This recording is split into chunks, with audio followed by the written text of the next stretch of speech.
So welcome everyone to another EsadeEcPol webinar. I'm very pleased to have this week with me two people that I really admire and that have done great things for Europe in the past, and still are analyzing very sharply what's happening.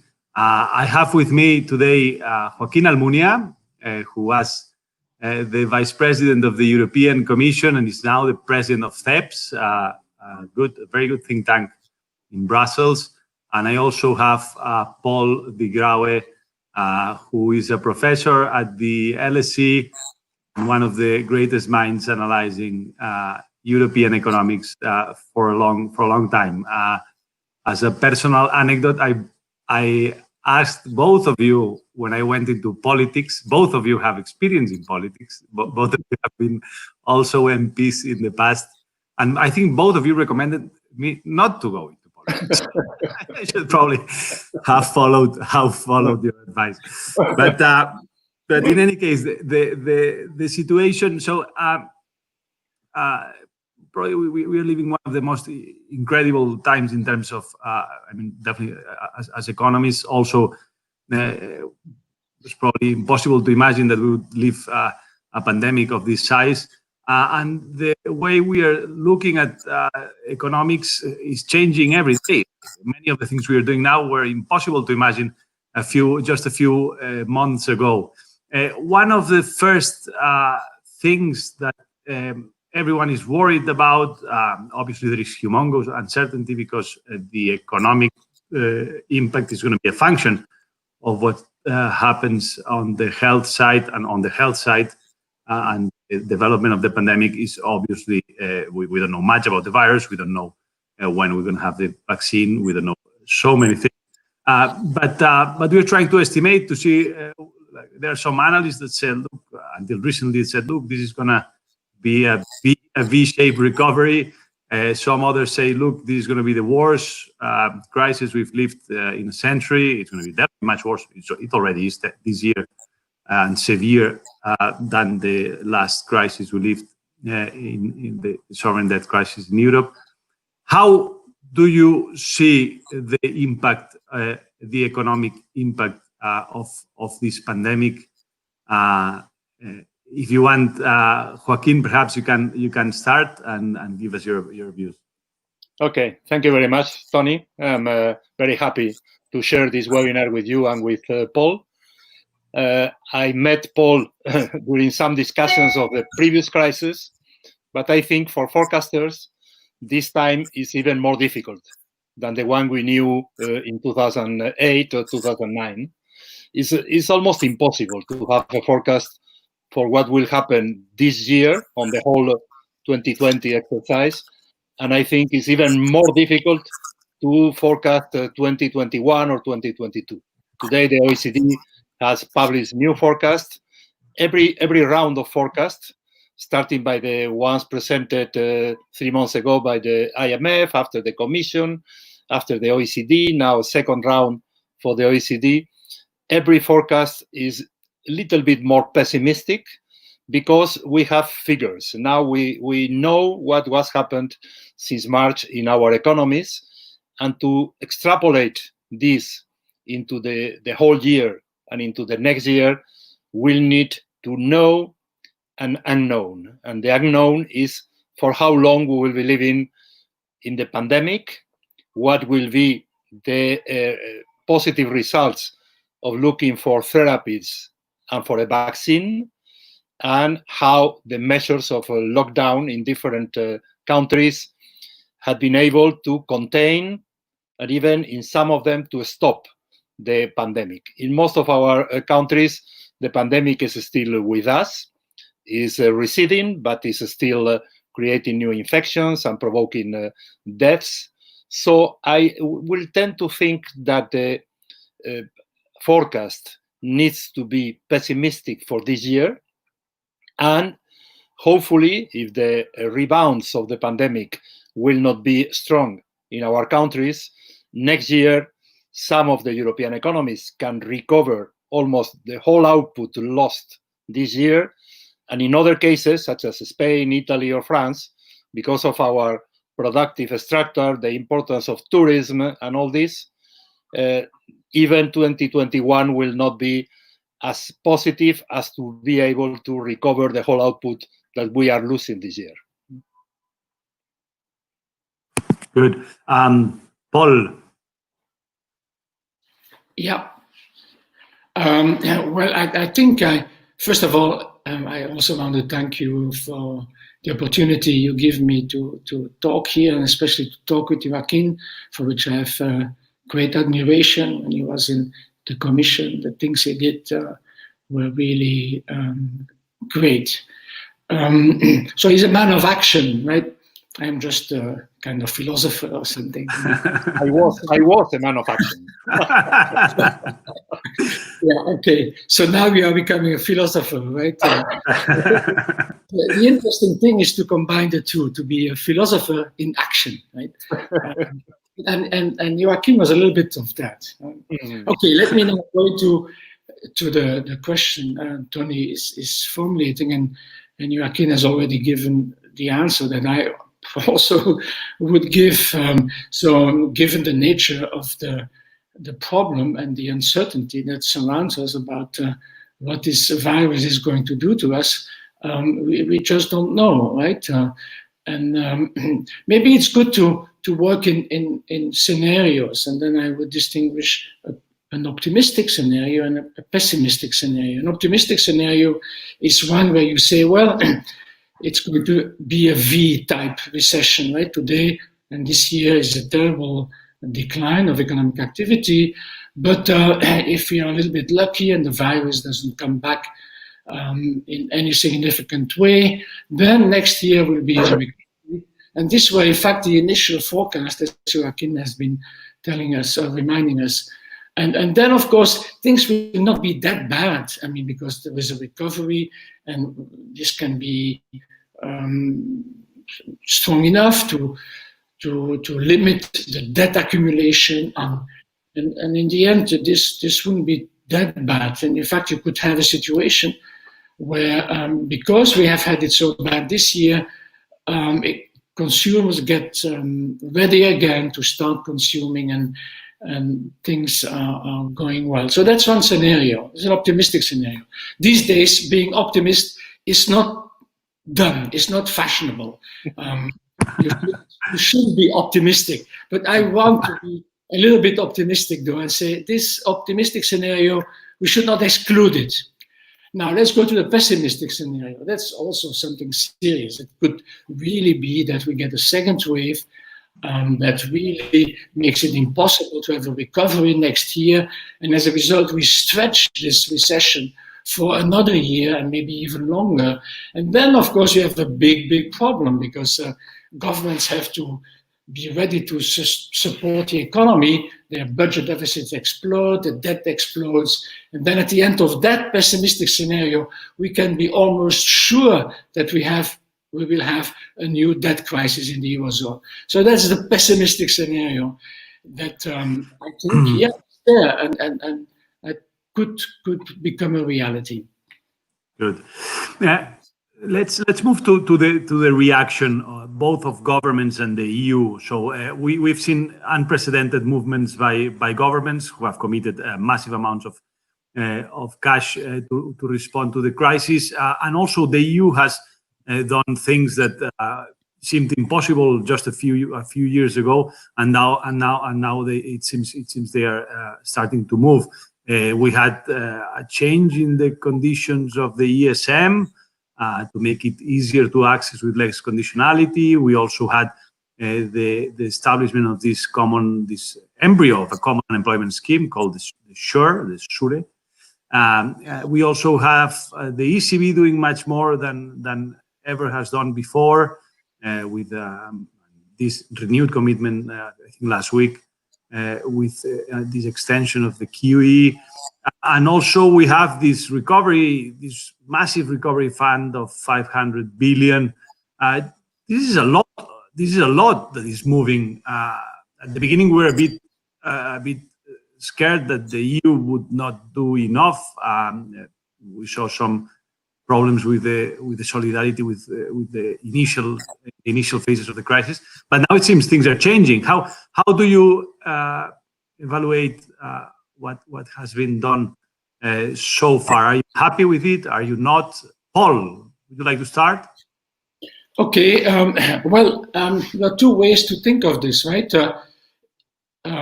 If I compare what has been done now with my expectations of what could be done at the European level, I would say, yeah, we did a lot. It's beyond my expectations, right? Especially this new program that the European Commission is setting up, the 500 billion plus the 250 recovery plan. I mean, yeah, that's something that I had not expected, that's for sure. The ECB has also been ready to provide a lot of money there, especially support in the secondary markets, bond markets. And so all this is quite significant. But of course, it remains true that most of the action is still at the national level, right? It's at the national level that all the support, most of the support is coming in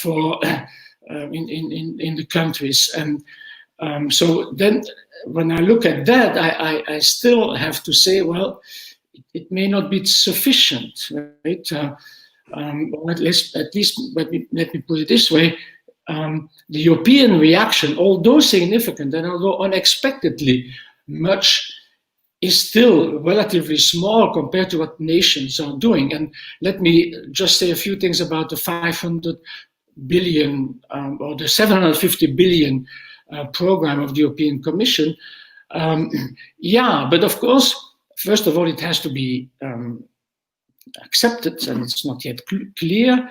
And second, the timing of this is also a little bit problematic, because the actual spending will be much later than what we do now, right? Today, national governments take up almost all of the spending that is necessary to support the economy, while these programs are stretched over time and will come at a moment, maybe even when there is already a recovery. So we don't know, but there is a problem there. And finally, on the ECB, I think, yes, this is what the ECB has done is okay, but here my criticism would be that it's not a good idea to actually come out with numbers for the ECB. I think what Draghi did in 2012 was clever. He said, whatever it takes. So we are willing to provide unlimited funding. And here the ECB has said, okay, it's going to be 750. Then a few weeks later to add 600 billion. So that's generally not a good idea, because the markets are then looking at this and say, oh, wait a minute, are they going to have enough funding? And probably only technical, you know, I mean, but still, I would have done that differently. But on the whole, I'm happily surprised. Good, Joaquin. Well, I am also positively surprised by the reaction, and not only by the EU Commission reaction that has been, from my point of view, extremely positive and even bold, but also by the member states' reaction. The difference is that on the EU Commission proposal, we are still waiting for the next European Council, 19th of this month, and probably another one in July, for the head of state and government to finally endorse what the Commission has proposed or something similar to this proposal. And the second step, as Paul said, a European package needs to be implemented through EU regulations or legal instruments, and through the use of these resources in the different member states. So the lags in the case of the EU package will take a little longer. The Commission said that this package can be implemented during the next 4 years, 21 to 24, at the same pace. I tend to think that even if the package is adopted soon, the package will be implemented in a backloaded rhythm, So more intense in 2012, in 22 or 23 than in 21st. That is the most urgent need. On the side of the member states, they have adopted so far a similar amount of money, adding the whole packages of the 27, than the money that can be mobilized not only through grants but also through loans with the EU package. More than 3 trillion euros. But the question is that in the case of the member states, the asymmetries are extremely high. And I am very happy to see Germany, the German government, very bold now using fiscal policy as we had never imagined a few years ago that they would be able to do so. But the divergences of these different intensities of fiscal policy can create serious problems in the single market. In particular, if you add to this the suspension of the flexibility in the control of state aid. So I think we need to combine the EU package that I hope will be adopted, the national measures, and the protection of the single market, taking into account that the state aid control is a very important instrument that cannot be forgotten, cannot be put aside during this crisis, and that probably the use of the EU resources, of the EU package, needs to take into account of these asymmetries. It's a very good point, Joaquin, that you raised about state aid, which is going to be probably a big issue in the near future. Let me go a bit more in depth into this recovery fund, because I think it has a lot of meaning in many ways.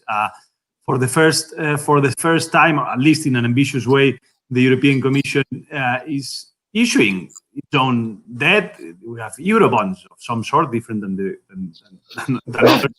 But that's a big step forward in, if you want, in the path towards towards the United States of Europe, but definitely a step forward for the EU that is significant. And also the EU, in order to back this issuing, it's saying that it will try to collect its own taxes, to have a bigger budget, probably almost twice as the size as the one they have, still tremendously small compared to other big federations like the United States. And also the aid that is promising is going to go, Joaquin was saying that already, through grants rather than loans, which is another big change, right? So at least three big transformations. How far do you think these moves are bringing the EU? Are we closer to the United States of Europe? Are we or is this just to survive and it's not going to work? Do you see the frugals stopping it? There are definitely political constraints that might limit it in the future. Tell me, Joaquin, if you want to start. Yes, thank you. Well, first of all, when I was there at the Commission in charge of Economic Affairs, I authorized to issue debt to finance some rescue programs with non-euro area countries. And also for an instrument called macro-financial assistance, the EU Commission issues bonds. Okay, this existed, but not for the purpose of this package, not to finance through grants the recovery plans of member states. And this existed in a very, very tiny amount of money compared with the 500 billion. Of course, this is a very important step forward. Some member states will say, well, this is a one-off. Yes, it's a one-off because hopefully we will not live anymore in a pandemic. But once this instrument had been used, it would be very difficult not to repeat the experience for purposes such as the fiscal instrument to have an anti-cyclical fiscal policy in the euro area. In my view, this is a very important step forward. I know that there will be some legal discussions. Some member states will try to stop this, the use of grants to be financed through EU debt. There are discussions around these legal issues, but hopefully this will finally be adopted. Okay, it's a very good step forward. It's, in my view, has nothing to do with the United States of Europe. The United States of Europe is a political utopia that many of us will agree with, but none of us will know this in practice. Okay, this is an utopian objective of the European federalists. I am one of them, but I don't look the United States of Europe every Sunday reading the newspapers. This is a different kind of. The most difficult issue for the political debate now, in my view, are the EU taxes. Will be, in my view, a strong opposition to this. The member states will prefer to maintain or even to increase their contributions, direct contributions to the financing of the EU budget, than to accept EU taxes. In particular, because they know that every one of the member states had the right of veto, because the adoption of tax decisions requires unanimity. So I will not be strongly upset if in this first round of a bold initiative of the EU, the taxes will not have a strong importance and the member states will maintain or increase their contributions. I would like to say a different thing, but I am realistic because I remember when I was a politician. Paul, what do you have to say about that? Well, I agree with most of what Joaquin has been saying. It is an important step forward. Again, this is something I had not expected to happen. The idea of using bond issue by the European Commission and then redistributing in the form of grants was something of a taboo, right? It's basically a Eurobond issue, but of course you should not use the word Eurobond because in some countries this is considered to be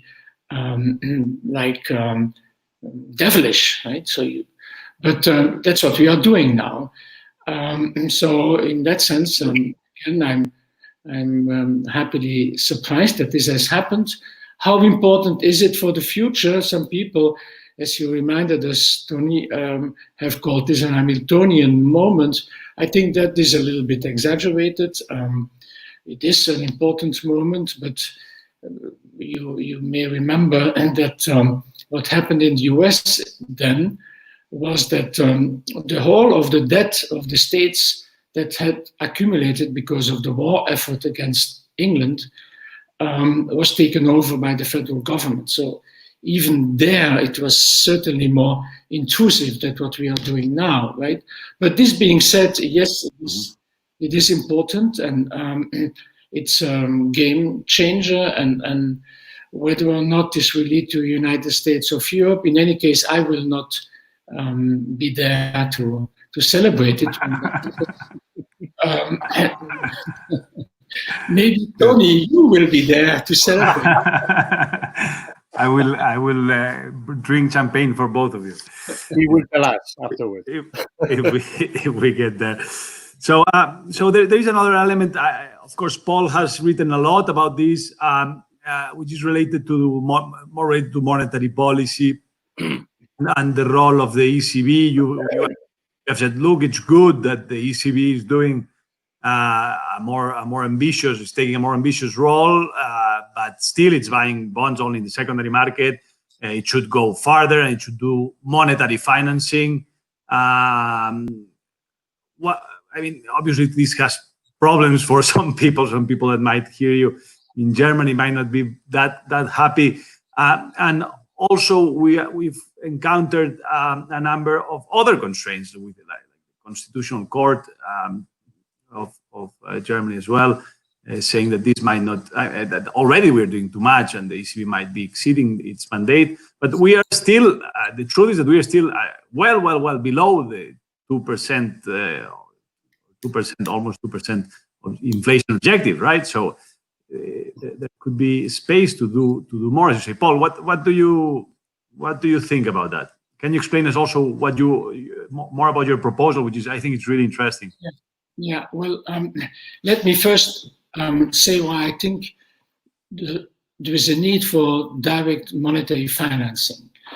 The problem we are going to face is that when this pandemic is over, a number of countries will be faced with a very large debt to GDP ratio. They already have a very large one. I'm thinking of Italy in particular. But if in my pessimistic scenario, for example, that I talked about earlier, the debt to GDP ratio of these countries could get in dimensions that are close to what Greece has experienced, right? With debt to GDP ratios of 160, 170% in a more pessimistic scenario. And clearly, there will be an issue there, right? People will ask, is that sustainable?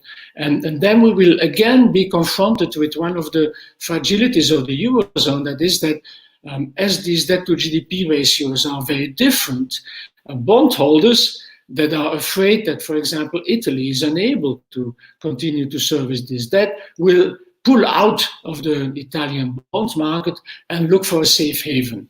That's what happened during the sovereign debt crisis of 2010, 2012, right? So we have to avoid this, right? Of course, we know that the ECB is ready to provide liquidity were this to happen, but here we should realize that what the ECB is doing in that particular situation is solving a liquidity problem, a liquidity crisis, right? When suddenly fear and panic leads investors to pull out of one bond market and move into another bond market. So that creates an immediate liquidity problem, and the ECB is well equipped to deal with this. But it does not solve the underlying solvency problem, because Italy, in that particular case, will still be there with a solvency problem, and the need may be to do austerity again. And can we impose on Italy again for 10 years austerity?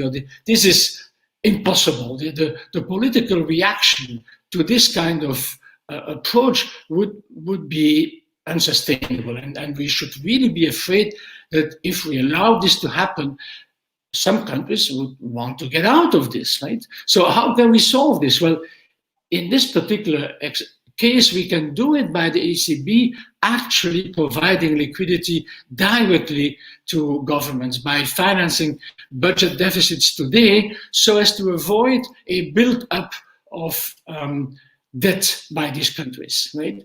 Of course, there is no free lunch. Huh? We know this.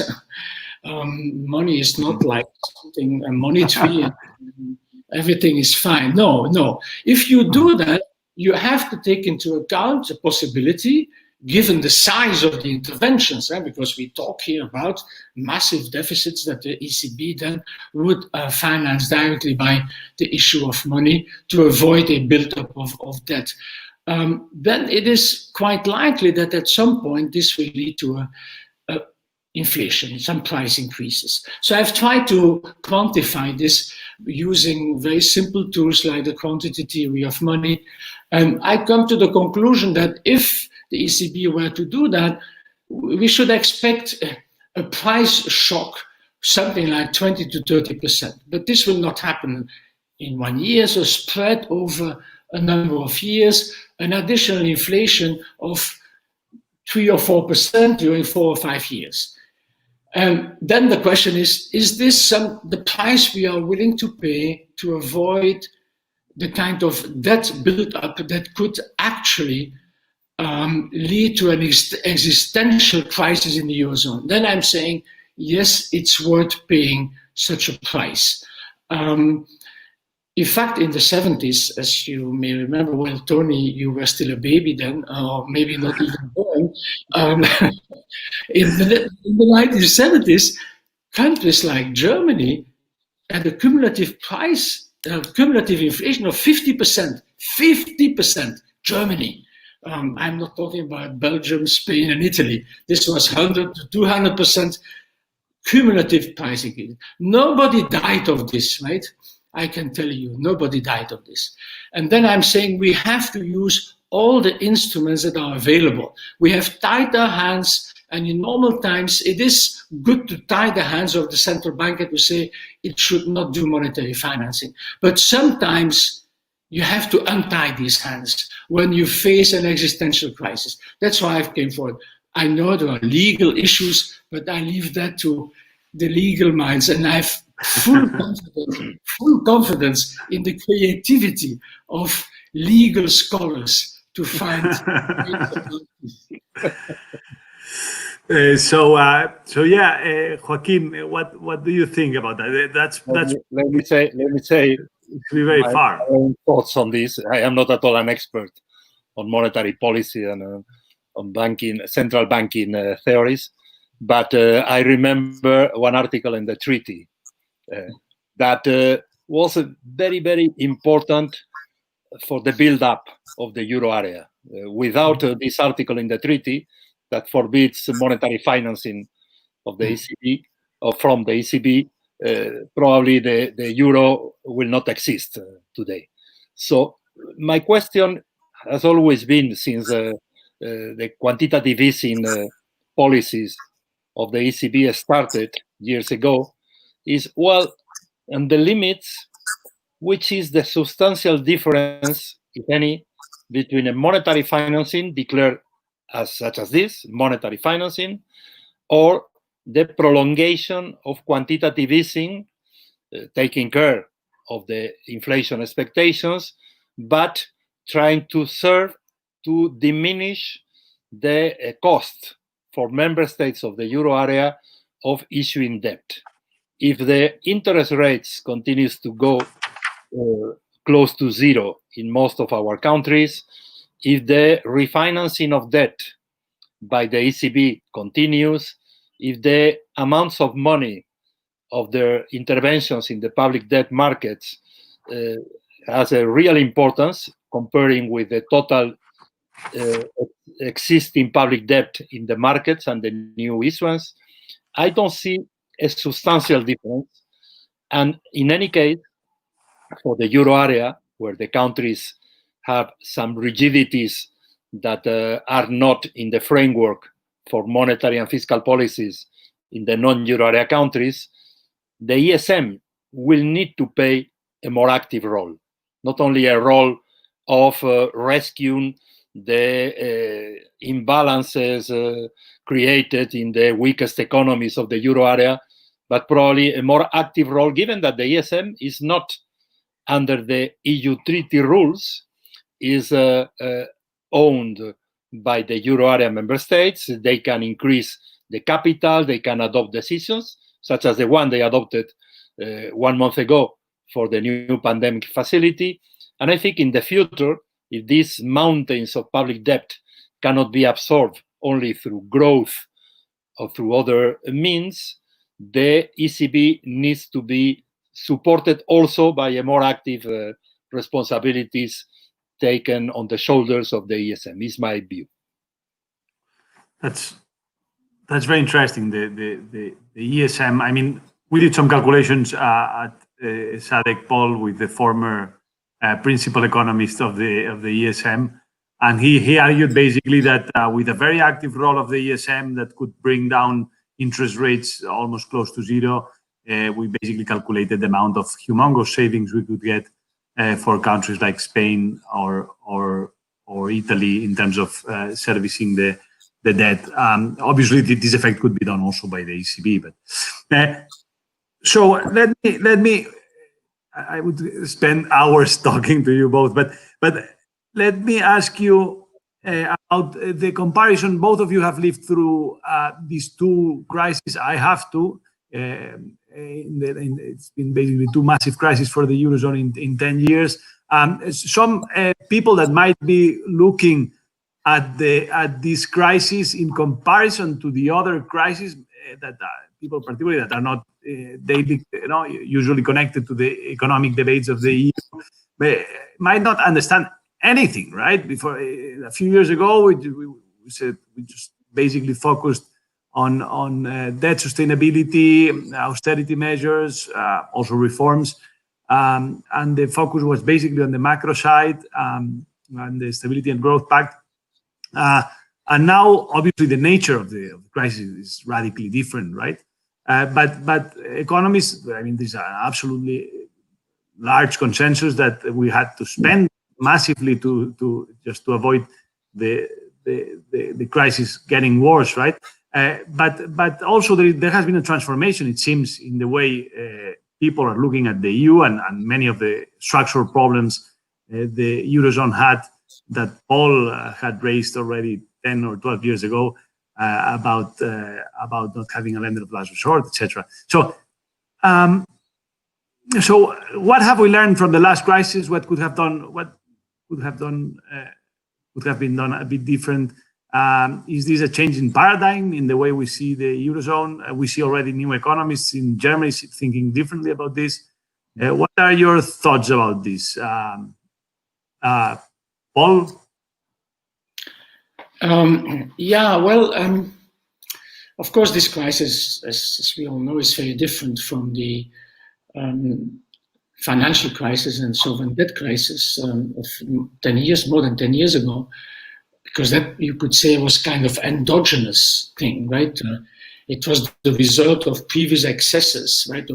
Excessive boom and excessive speculation, and then the crash. And so it was what you could argue part of capitalism, right? Booms and busts, and then when things collapse, governments have to pick up the pieces and try to save the system. So the crisis we have today is very different in that the shock is really exogenous, right? It's something that came there and huge, but it has something similar to the previous crisis that we learned, that is that when capitalism is shocked like this, it doesn't have enough auto-regulation, allowing it to recover by itself, right?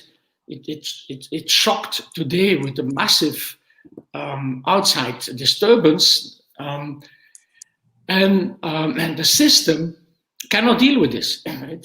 If you let it go, there is a risk of a deflationary spiral downwards that will lead to terrible results. And so what we learn, and what we already learned previously, but now much stronger, that is that in order for such a system to survive, you need a strong government, willing to spend, to let a deficit explode, the debt explode, to save the system. Right? The system cannot save itself. And of course, that will have implications, right? Because surely we cannot return to austerity policies, for example. I mean, we cannot now say, we spend too much, let's cut spending. No, we find out, for example, that countries that have a strong social security system actually have made a very good investment. You remember, neoliberalism was all about, social spending is too high, it's a burden on our creative entrepreneurs, we have to stop this. Now it turns out, no, the countries that have the strongest social security system performing better. And that will require also some mind change of people, right? Especially economists, because economists have been promoting this idea more than anybody else. They will have to change their mindset and think differently. So that will be a challenge, but it's going to be exciting. Very good, Paul. Joaquin? Yes, I agree with these points made by Paul. The rebalancing of the role of the state and the public sector on the one hand, and the private sector and the self-regulations on the other hand, is obviously clear now as a way out to a sustainable recovery after the pandemic. I think is obvious. And at the same time, we have to tackle this crisis, the experiences, the good experiences and the bad experiences of the way we tackled the previous one. But let's remind also that in 2008, the first reaction at the G20 level, but also at the EU level as a consequence of the coordination with the other G20 countries, was to launch recovery plans.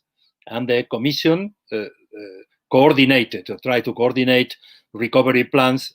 The problem was at that time that at the end of 2009, so 1 year after the idea of recovery plans was on the table and taken forward by the governments, the Greek crisis exploded, and the Greek crisis morphed into a public debt crisis in the euro area. And this changed tack completely in the Commission approach and in the approach of the most important member states. And the era of austerity started. The Stability and Growth Pact that was flexibilized in 2005, and I was there during this first revision of the Stability and Growth Pact, was again revised, but in this occasion to introduce more rigidities. And only the reaction of the ECB, of Mario Draghi in 2012, and the initiative launched by the European Council of a banking union changed again the orientation of policies. Now we know all this. And the first reaction this time has been much more intelligent, in my view, and coordinated between the different perspectives. And now the banking sector is not, at least not still, under pressures, under serious pressures because of the loss of output. And the fiscal policies are being used or will be used in a very active way. I think these are the two instruments to protect the solvency and the stability of the financial sector, and at the same time developing very active fiscal policies, are the intelligent way of tackle a crisis that has a different origin than the one in 2008, but in the response we are benefiting from the good and bad experiences of the previous crisis. Very good. We don't have much time left. I was looking at the questions here that people in YouTube and LinkedIn are posing to the speakers.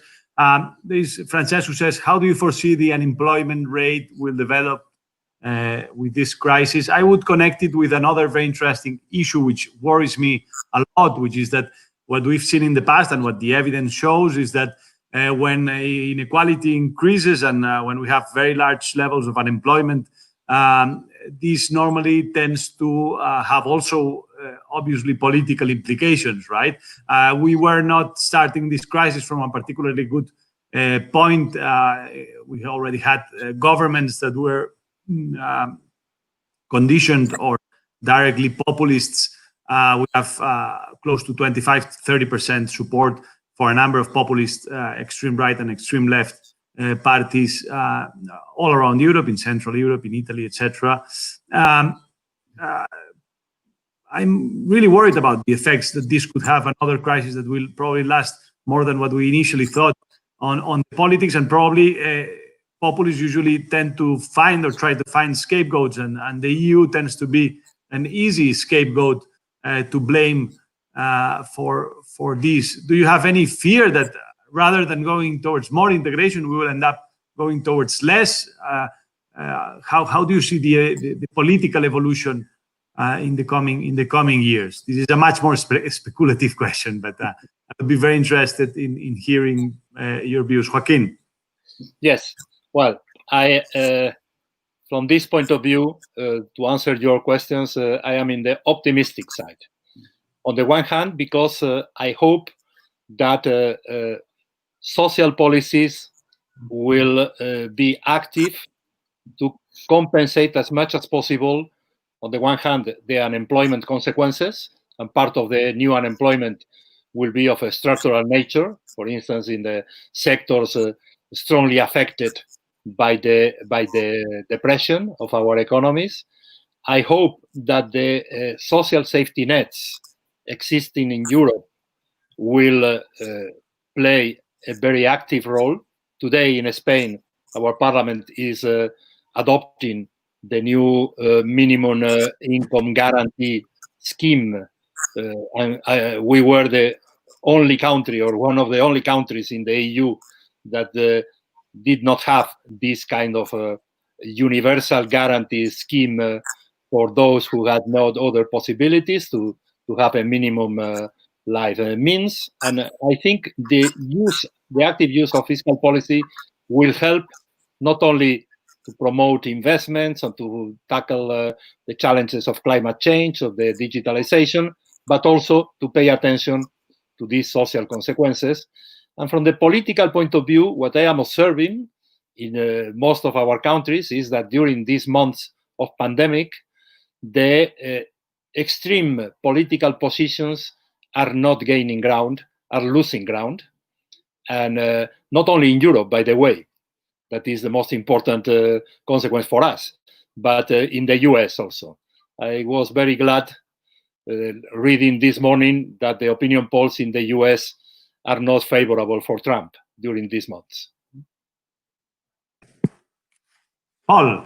Yeah, well, yeah, I'm also moderately optimistic in the following sense. So there is a big problem of inequality. We all know that it's mostly lower income people who are hit most by this pandemic, right? Higher income people are really having a relatively comfortable period. I mean, I must say myself, it's okay. Huh? I'm at home. I'm working at home. My income has not been affected, so it's fine. And so the inequality there is so striking that we will have to do something about it, and we have the means to do it. And my optimism here is first at the European level. This plan of the European Commission, if it comes through, it goes in the right direction, right? Because it says, listen, we are willing to issue debt and transfer to countries most hit. And if we can do it, that would be great for Europe. But also internally within the countries, we will have to repeat similar things, like saying, for example, I've made proposals in my own country, people with high wealth, we will ask them to contribute. And for 1 year, a special tax on wealth so as to make it easier to bring down the debt so that we don't have to go later on into austerity. So schemes like that where we make very visible a kind of free distribution so as to compensate those who have lost most during the pandemic. If we can do that, both at the European and at the national level, that would create, I think, sufficient ammunition to kill populism. But maybe I'm dreaming now. So thanks very much, Paul. Thank you very much also, Joaquin. It's been a great pleasure and a great honor to have you both here. It's very important that we hear smart people talking about what to do, because there is a lot to do and we need to get it right. So thank you very much again, and I hope to see you again very soon. Take care. Thank you very much. Bye-bye, Paul. Bye-bye, Joaquin. Bye-bye. Bye, Toni. Bye, Paul. Bye. Adios.